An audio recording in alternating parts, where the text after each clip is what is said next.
রবিবার রাত থেকে কলকাতায় উল্লেখযোগ্যভাবে কমতে পারে তাপমাত্রা, ফলে স্বস্তি মিলতে পারে রাজধানীর বাসিন্দাদের। বৃষ্টির কারণে ভিজতে পারে দক্ষিণবঙ্গের সব জেলা। এর পাশাপাশি উত্তরবঙ্গের মালদায় তাপপ্রবাহ বেড়েছে, যা প্রায় 40 ডিগ্রি সেলসিয়াসের কাছে পৌঁছে গেছে। এই তাপমাত্রা দক্ষিণবঙ্গের পুরুলিয়া শহর ও হুগলির মগরায় লক্ষিত হচ্ছে বলে সতর্কতা জারি করা হয়েছে।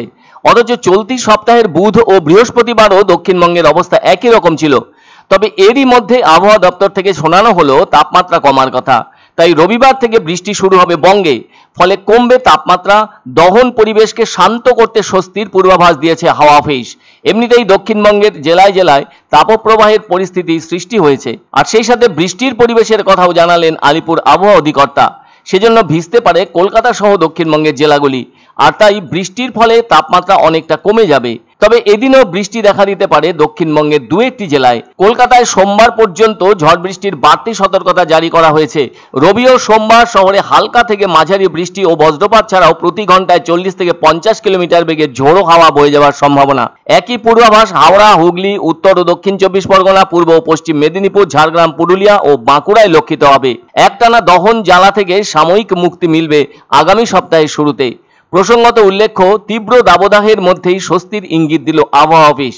দক্ষিণবঙ্গে টানা 4 দিন তাপপ্রবাহের পূর্বাভাস জারির পরই শনিবার রাত থেকে আবহাওয়ার আমূল পরিবর্তনের কথা জানানো হয়েছে হাওয়া অফিসের পক্ষ থেকে। ক্রমশ তাপমাত্রার পারদ চড়তে থাকার পাশাপাশি আর্দ্রতাজনিত চরম অস্বস্তিতে গত কয়েকদিন ধরেই দক্ষিণবঙ্গের হাঁসফাঁস অবস্থা।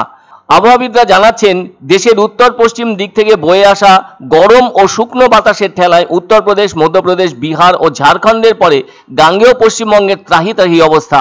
ওদিকে ওড়িশার তাপমাত্রা কঠিন করে তুলেছে ওই রাজ্যের মানুষকে। এদিকে দক্ষিণবঙ্গের বাতাসে উপস্থিত জলীয় বাষ্প এই অঞ্চলের অবস্থা আরো অসহনীয় করে তুলেছে। আবহাওয়া আধিকারিকরা বলছেন, 26 থেকে 28 এপ্রিল পর্যন্ত ঝাড়গ্রাম, পূর্ব ও পশ্চিম মেদিনীপুর, বীরভূম, মুর্শিদাবাদ এবং দক্ষিণ 24 পরগনার বিভিন্ন জায়গায় ঘন্টায় 40 থেকে 50 কিলোমিটার গতিতে থাকা দমকা হাওয়া এবং সঙ্গে বজ্রবিদ্যুৎ সহ হালকা এবং মাঝারি বৃষ্টির সম্ভাবনা খুব বেশি। কলকাতা ও তার পার্শ্ববর্তী এলাকায় সর্বোচ্চ তাপমাত্রা 36 ডিগ্রি সেলসিয়াস এবং সর্বনিম্ন তাপমাত্রা 29 ডিগ্রির আশেপাশে থাকবে।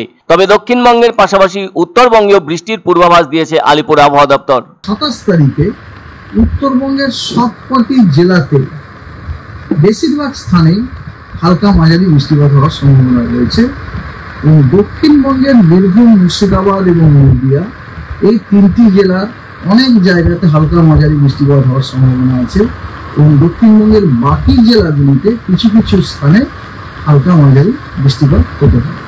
28 তারিখে দক্ষিণবঙ্গের সব জেলাগুলিতে বেশিরভাগ স্থানে হালকা এবং মাঝারি বৃষ্টিপাত হতে পারে, এর মধ্যে কলকাতাও ইনক্লুডেড 28 তারিখে। এবং উত্তরবঙ্গের সবকটি জেলাতে অনেক জায়গাতেই হালকা এবং মাঝারি বৃষ্টিপাত হতে পারে। এবার 29 তারিখে দক্ষিণবঙ্গের সবকটি জেলাতেই অনেক স্থানে হালকা ও মাঝারি বৃষ্টিপাত হওয়ার সম্ভাবনা আছে এবং উত্তরবঙ্গের দিনাজপুর এবং মালদা এখানেও হালকা ও মাঝারি বৃষ্টিপাত হওয়ার সম্ভাবনা আছে জেলাগুলির অনেক স্থানে এবং বাকি 5টি জেলাতে হালকা মাঝারি বৃষ্টিপাত কিছু কিছু জায়গাতে হতে পারে।